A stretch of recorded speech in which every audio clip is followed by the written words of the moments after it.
جی ناظرین، میں ہوں آپ کا میزبان شراز حسین اور آپ دیکھ رہے ہیں ڈیلی ممتاز ڈیجیٹل۔ ناظرین، کرکٹ کے حوالے سے بات کرتے ہیں اور ایک قومی ہیرو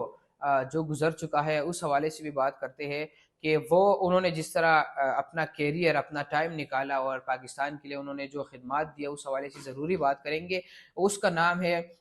عمران نذیر صاحب۔ عمران نذیر صاحب کا بیان سامنے آ چکا ہے اور انہوں نے کہا کہ میں دوبارہ اپنی فٹنس کے اوپر کام کروں گا اور میری پوری کوشش ہوگی کہ میں دوبارہ پاکستان کی نمائندگی کر سکوں۔ انہوں نے ایک بات کہی ہے اور اس بات کے اوپر انہوں نے زور دیا ہے، اس میں کہا ہے انہوں نے کہ مجھے سلو پوائزننگ کسی نے دی تھی، جس کے وجہ سے میری صحت اور مجھے نقصان پہنچانے کی کوشش کی گئی، جس کے بعد تقریباً 7 سال بعد میں طویل جنگ کے بعد خود سے میں نے جنگ لڑی ہے، میں نے اپنی صحت کے ساتھ جنگ لڑی ہے اور میں نے خود کو ریکور کرنے کی کوشش کی ہے۔ لیکن جس نے مجھے زہر دینے کی کوشش کی ہے اس کا میں نام تو نہیں لوں گا، لیکن ان کے لیے میں دعا کر سکتا ہوں کہ اللہ ان کو ہدایت دے۔ اور ابھی جو عمران نذیر صاحب ہے، انہوں نے آخری میچ، اگر ناظرین میں آپ کو بتاؤں، انہوں نے کھیلا تھا T20 سری لنکا کے خلاف تقریباً 2012 میں۔ انہوں نے ٹیسٹ میچز میں بھی پاکستان کی نمائندگی کی ہے، ODI کرکٹ میں بھی انہوں نے پاکستان کی نمائندگی کی ہے اور T20 میں بھی انہوں نے پاکستان کی نمائندگی وہ کر چکے ہیں۔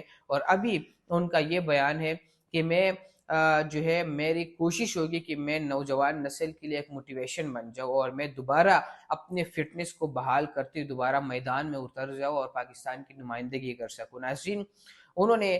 کہا کہ مشکل ہوتا ہے اپنی فٹنس کو برقرار رکھنا، اور اگر آپ گیم کے لیے جاتے ہیں تو اس سے پہلے آپ اپنے آپ کو فٹ رکھیں گے، اور فٹنس کے لیے مجھے مزید وقت درکار ہے۔ اس کا مطلب ہے کہ وہ اگلے PSL کے لیے کچھ سوچ رہے کہ میں PSL کے لیے تیاریاں کروں گا، کوشش کروں گا کہ میں دوبارہ کھیل سکوں اور پھر جا کے پاکستان کی نمائندگی کر سکوں۔ لیکن یہ جو زہر والی بات ہے یہ ذرا تشویشناک ہے، اور اس طرح ہوتا بھی ہے کیونکہ جب آپ کسی مقام کے اوپر پہنچتے ہیں تو آپ کے ہیٹرز جو ہے اس میں اضافہ ہوتا ہے، ان کے تعداد میں اضافہ ہوتا ہے، اور دنیا کے جو بڑے بڑے مگرمچھ ہے وہ آپ کے راستے میں آ کے کھڑا ہونا شروع کر دیتے ہیں، آپ کو ناکام بنانے کی کوششیں کی جاتی ہے، سازشیں آپ کے خلاف ہوتی ہے۔ تو یہ